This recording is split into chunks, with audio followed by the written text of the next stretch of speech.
口撕開的波，能療癒嗎？能遺忘嗎？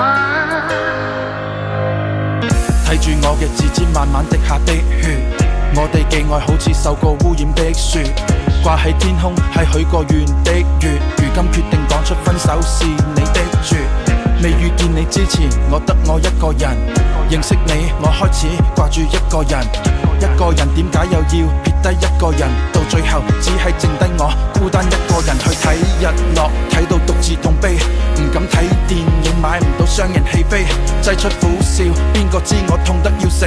我只能夠喺夜晚一杯杯飲到最尾，冇諗過分開會對我造成重大創傷，我仲以為我係佔據被愛的一方，原來你已經可以習慣冇我喺身邊，只得我仲未能走出呢間房。離離分分多種牽掛，如同傷口撕開的疤，能療癒嗎？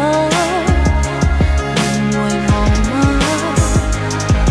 回頭跟他溫馨一晚，然而只得匆匆一眼，遺留回憶變得暗淡，我已習慣。